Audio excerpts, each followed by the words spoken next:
এয়া আজি ৰাতিপুৱাই এটা বিশেষ মাংগলিক কাৰ্যলৈ যাবলৈ ওলালোঁ। মেখেলা চাদৰযোৰ পিন্ধি লৈছোঁ। ধৰ্মীয় মাংগলিক কাৰ্য হ'লে মেখেলা চাদৰ পিন্ধি নগ'লে কিবা ভাল নালাগে।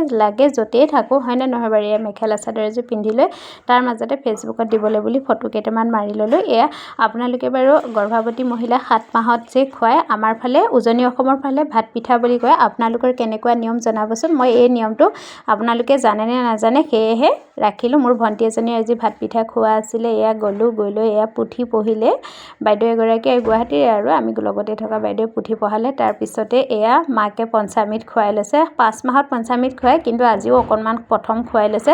প্ৰথম ছোৱালীজনীক খুৱাব লাগে। নিয়মবোৰ বৰ মানে ধৰি ৰাখিব লাগে আচলতে। আমি ছাইডৰ পৰা সুধি থাকিব লাগে, পম্পী কি খাইছ? ভণ্টিজনীৰ নাম পম্পী, তাই কৈ আছে আৰু পঞ্চামৃত খাইছোঁ বুলি।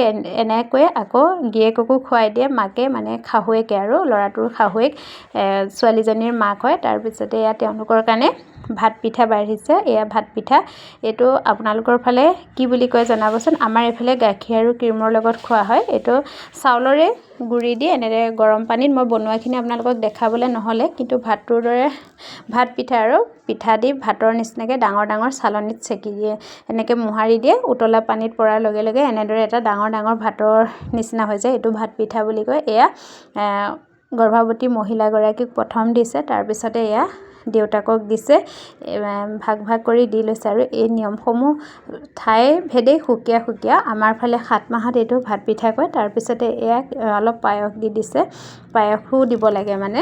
তাৰপিছত আৰু বাকী যোনে যি দিয়ে আৰু বেছি বস্তু দিব নোৱাৰে। ভাত পিঠাটোত আকৌ এইবাৰ দাইলৰ লগতো কিছুমানে খায়, কিন্তু হিচাপমতে দৈ ক্ৰীম এনেকৈহে দিয়া হয় গৰ্ভৱতী মহিলাগৰাকীক। আজিকালি সকলোৱে নিজৰ পচন্দমতে খুৱায়। তাৰপিছতে ৰসগোল্লা দিলে, দৈ দিলে, এনেদৰে খুব ধুনীয়াকৈ এটা মাংগলিক কাৰ্য গৰ্ভ থকা সন্তানটোক পৃথিৱীলৈ আহিবৰ কাৰণে 5 মাহত 7 মাহত এনেদৰে নিয়ম কৰা হয়। আৰু ভাত পিঠাৰ আৰু এটা তাৎপৰ্য আছে। যদি সেইদিনাই মানে আগৰ দিনৰ মানুহে গম পায় আৰু ল'ৰা হ'ব নে ছোৱালী হ'ব বুলি, আপোনালোকে কৰে নে নকৰে জনাবচোন। যদি চেপেটা হয় বোলে ছোৱালী হয়, এইটো এটা জনবিশ্বাস। আৰু যদি গোটা হয় ল'ৰা হয় বুলি সকলোৰে মাজত এটা জনবিশ্বাস হয়। তেনেদৰে বহুতে কোৱা আৰু ভবাৰ মতে ফলিয়াইও যায়, কিন্তু সকলো 100% নহ'লেও 70-60% মান মানে কোৱা মতে হয়। আৰু আজিও এনেদৰে সকলোৱে ৰৈ আছিলে ভাত পিঠাটো কেনেকুৱা উঠিব।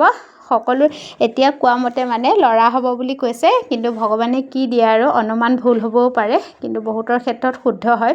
এনেদৰে খুব সুন্দৰ এটা নিয়ম। তাৰপিছত তেওঁলোকক দিয়াৰ পিছতে বাকী গোপিনীসকলক দিছে। তেওঁলোকে খোৱাটো অকণমান ভিডিঅ' কৰি লৈছোঁ, ৰাখি থৈছোঁ। আচলতে আমাৰ অসমীয়াৰ ৰীতি নীতি পৰম্পৰাখিনি আমি ধৰি ৰখাটো খুবেই দৰকাৰ লাগে। আমি য'তেই নাথাকোঁ, গুৱাহাটীত আছোঁ যদিও আমাৰ কেম্পাছৰে গোটেই বাইদেউহঁত গৈছে, আকৌ ঘৰৰ পৰা মাক শাহুৱেকহঁত আহিছে। এনেদৰে নিয়মখিনি ধৰি ৰাখিবলৈ চেষ্টা কৰিছে। খুব ধুনীয়াকৈ নীতি নিয়মেৰে পালন কৰিছে। এয়া প্ৰসাদ বিতৰণ কৰিছে বাকী সকলৰ কাৰণে। আমিও লাইনত বহি আছোঁ আৰু পুথি পঢ়া শুনিলোঁ, খুবেই ভাল লাগিলে। তাৰপিছত এয়া আমিও খাইছোঁ, বাকী গোপিনীসকলেও খাইছে। মানে আমাৰ গোপিনী বুলি ক'লত মানে চবেই হাঁহিছে। তাৰপিছত এয়া আকৌ বুটৰ দালিৰ লগত, যিসকলে দৈ ক্ৰীমৰ লগত খাবলৈ বেয়া পায় তেওঁলোকে এনেদৰে বুটৰ দালিৰ লগতো খাব পাৰিব, খুবেই হেল্ডি হয়।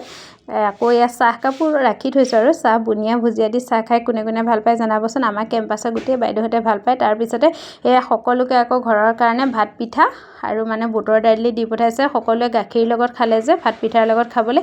এয়া মই টোপোলা লৈছোঁ, দেখিছেনে। গাঁৱত সকাম খাবলৈ গ'লে অকল টোপোলা নাপায়, আমাৰ এই মহানগৰীটো পায়। তাকে কৰিলোঁ, আমি খনে হাঁহি আছিলোঁ। একদম তালি টোপোলা লৈ চব আহিছোঁ, আৰু সেইটো মানে ভিডিঅ'ত ৰাখি থৈছোঁ। বাইদেউহঁতে বাইদেউ ইজনী বাইদেউ কৈছে মোৰ টোপোলাটোও দেখাই দিয়া বুলি। এয়া গোটেইকেইজনীয়ে টোপোলাটোহঁত দেখাই লৈছোঁ। দেখিছেনে কিমান ধুনীয়াকৈ সকাম খাবলৈ গ'লে টোপোলা লৈ আহিব লাগে। এয়া খুব ধুনীয়াকৈ আসন পাতি ৰাখিছে আচলতে। এয়া আমাৰ পাঠক বাইদেউ। মই বোলো এয়া আমাৰ পাঠকনী বাইদেউ। বাইদেউ ধুনীয়াকৈ সাজটো বহিছে। এয়া হ'বলগীয়া সন্তানৰ আইতাক, এয়া দেউতাক, খুৰাক সকলোকে উঠাই লৈ আহিলোঁ। তাৰপিছতে আৰু এই কেম্পাছতে হ'লেও আমি লগতে আহিছোঁ, তাৰো অকণমান ভিডিঅ' ৰাখি থৈছোঁ। ইমান ধুনীয়া এটা দিন পাৰ কৰিলোঁ। সন্তানটি ভালে কুশলে আহক, সুস্থ সবল হৈ। আপোনালোকেও আশীৰ্বাদ কৰিব, পৃথিৱীলৈ আহি যাতে সুজ্ঞানেৰে চমক সৃষ্টি কৰিব পাৰে। এনেদৰে সকলোৱে আগবঢ়াব আশীৰ্বাদ।